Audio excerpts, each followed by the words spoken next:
We're here with Chuck McFadden, who is our lead tester, lead QA person. And I don't think anybody out there knows what a tester or a QA person is really doing. So tell us about that.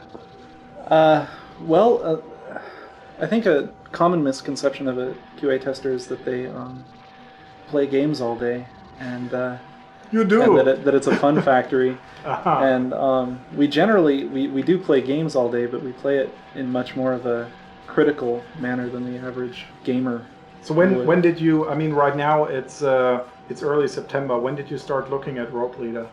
Oh man, March, I think, So when the project just when was it a was month and a half. when there was actually a level that was able to be played. Uh-huh. Was when I was starting to look at it. So, how much does a game progress from that point where QA does start out looking at it towards a final product?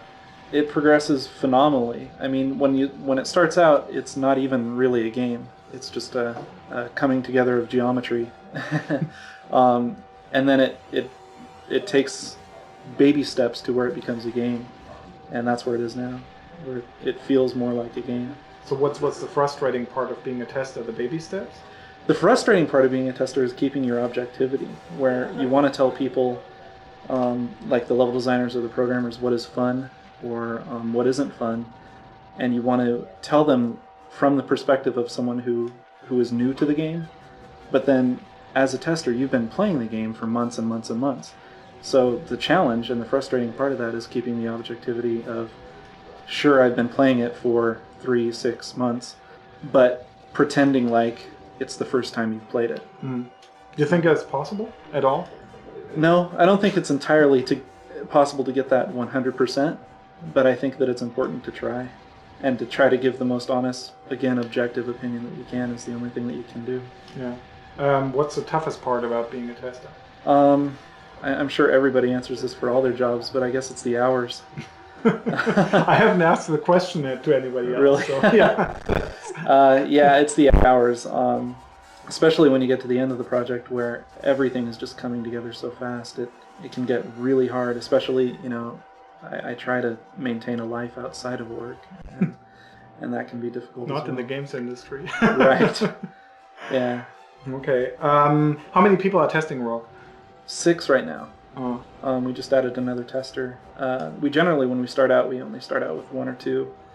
But then as we get farther along and more things in the game come together, we add more, and we're at 6 now, and we're probably going to stay at 6 until the end of the project. Yeah. How much influence do you guys feel, at least, that you have on a project? Well, that's a kind of a delicate balance. You want to give your opinion, but we aren't programmers and we aren't level designers, and we make a big mistake if we try to take that role. Mm-hmm. But I think for this project specifically, I think our opinion has at least been considered. It would be my job. So and weighed for whatever it's worth, which is more than I can say for some of the games I've been on. Other games have actually taken our opinion farther than this game has. Mm-hmm. Whether that was a good decision or not is kind of a matter of opinion. Yeah. But once again, because of the balance. Because right. I mean, what I've experienced on games is that if you give too much emphasis to QA, it might happen that you end up with a game which is geared much too much towards somebody who has been playing it for almost all of its development cycle. Yeah, at the end of a project, a QA person always wants the game to be harder than it really should be. Yeah. That's a common mistake probably. If you listen too much to QA, that you make it too hard, which I would still contest was the big mistake, if there was one big mistake on Rogue Squadron 1, which was that in the end everybody got panicky because QA wanted to have it harder, and certain levels were almost unplayable for the casual gamer.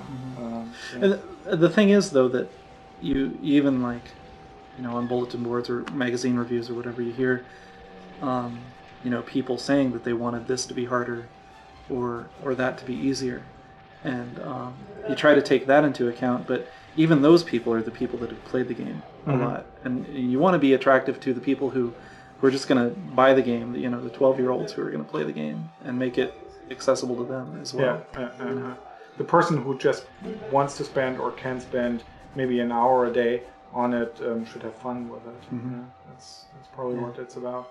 The difficulty should come for this game specifically in the higher metals and stuff. Shouldn't be in the basic game. Yeah.